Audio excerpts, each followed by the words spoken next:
Voltamos ao segundo bloco, falando sobre jurimetria.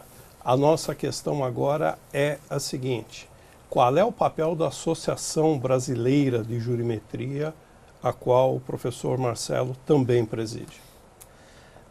A associação é uma entidade que ela surgiu de um esforço conjunto de estatísticos, né, barra cientistas de dados, né, que são basicamente, o cientista de dados é um estatístico que sabe programar muito bem, né, que é um coder, como se diz hoje, e operadores do direito. Isso há quanto tempo? Então, em que ano foi fundada a associação? Então, o embrião dela é de 10 anos atrás. Tá? E ela nasce dessa conjunção, então a gente tem do lado do direito diversos professores renovados, tem o Carlos Arissundi, foi do Fábio Lio Coelho, o Tércio Sampaio Ferraz, né, para o Celso Campilongo, enfim, para citar alguns, quer dizer, no Conselho Científico, e do lado da estatística, a gente tem o Adilson Simones, que foi chefe do Departamento de Estatística da USP, o professor Carlos Pereira, que trouxe a estatística bayesiana para o Brasil, né, Júlio Sterne, que é professor titular de Matemática Aplicada da USP, são pessoas assim, de altíssimo nível. Né, e a quem a associação e eu pessoalmente devo muito, assim, pelo aprendizado todo. E ela nasce, né, quando ela se reúne pela primeira vez, basicamente com um esforço pessoal meu para tentar colocar de pé minha tese de doutorado. Né? E a gente não tem estatísticos na faculdade de Direito, não tinha quem recorrer. Eu queria analisar 1000 conflitos de sócio, que eu sou um professor de Direito Comercial, de Direito Empresarial na PUC. E aí eles... A associação já foi um laboratório? Foi, ela nasce o embrião dela nasce já fazendo uma pesquisa, e eu fui extremamente bem acolhido pelos dois lados, que do lado do direito eles toleraram a excentricidade da proposta, e do lado da estatística eles vocacionalmente me ajudaram, enfim, pelo interesse exclusivo no que ia acontecer com aquilo. E como os resultados foram muito interessantes, né, são diversos resultados contra-intuitivos, que a gente acha que tem uma coisa acontecendo, mas na verdade é outra que a gente detecta, a gente rapidamente percebeu que aquilo que tinha sido feito em relação àqueles temas, a dissolução de sociedade, a exclusão de sócio, né, que aquilo poderia ser expandido para basicamente tudo no direito. Né? E ali a gente começou a nos reunir, a auxiliar, apoiar outros pesquisadores que tinham interesses semelhantes, a trocar ideias. Isso pelo Brasil inteiro? Começa muito forte em São Paulo e depois se espalha pelo Brasil inteiro.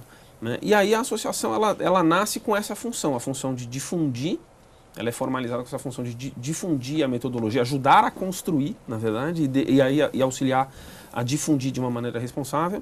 E depois ela começa a ter uma relação muito estreita com órgãos governamentais. Porque, a gente sabe disso, você tem 100 milhões de ações, 90 milhões de processos no Brasil, 18 mil juízes, né? A gente tem, não se sabe quantas normas vigentes exatamente, falam em 4,5 milhões, ninguém sabe. Né? A gente tem um problema de hipertrofia jurídica e a própria as entidades governamentais, elas sentem necessidade da jurimetria para auxiliar na administração dos tribunais, na análise de impacto regulatório. Né? Vocês têm projetos, vocês fazem consultoria para governos? Diversos projetos. Hoje a associação cresceu muito, né?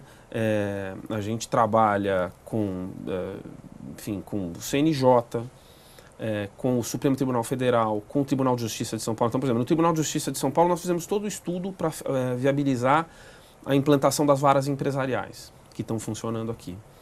E nós estamos monitorando, inclusive, o comportamento delas no sentido de para verificar se as nossas estimativas de fluxo de processo, de tempo, estavam corretas.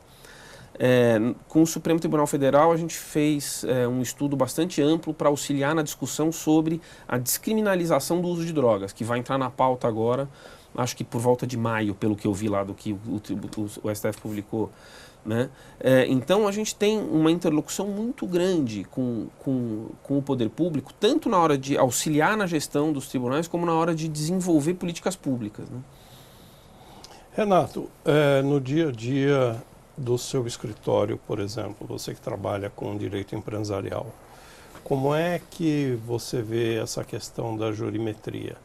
Os tribunais têm aceito bem, os juízes absorvem com tranquilidade qualquer citação, qualquer envolvimento do conceito e da prática, ou ainda vocês têm alguma dificuldade perante alguns juízes de entendimento da coisa?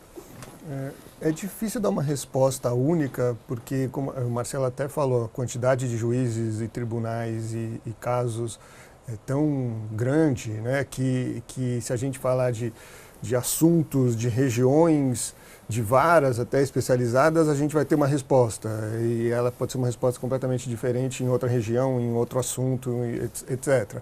Mas se a gente pensa assim no mundo empresarial, societário, de grandes companhias e de grandes negócios, a tendência é que também seja algo mais comum e mais utilizado, e também que seja uma ferramenta que de fato auxilie as empresas e, obviamente, os seus assessores jurídicos, seja na elaboração de argumentos ou planejamentos. Muitas empresas fazem planejamentos baseados em análises de jurimetria, né, da quantidade de processos que ela teve em tal assunto, em tal região, quais são os casos recorrentes e por quê, então como que ela pode prevenir que aqueles casos aconteçam de novo. Quer dizer, se a gente, dependendo do nicho que a gente fala, realmente é um caminho que está conhecido e acho que vai ser bem explorado. Ok, só para a gente fechar esse segundo bloco, ficou uma pergunta em aberto.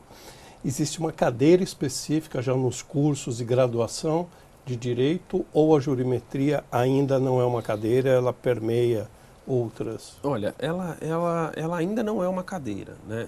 O que a gente percebe, e a associação ela cumpre um papel nisso, e com isso a gente interage com, eu diria, praticamente todas as faculdades de direito, diversas faculdades federais, né, das universidades federais, é que a disciplina ela vem sendo introduzida, por exemplo, na formação científica de certos alunos, né?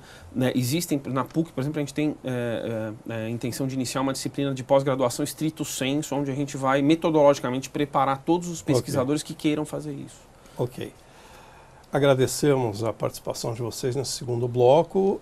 Vamos encerrando agora e chamando que daqui a pouquinho a gente começa o terceiro bloco, falando especificamente sobre convênios, sobre a aproximação da associação de entidades de uma maneira geral.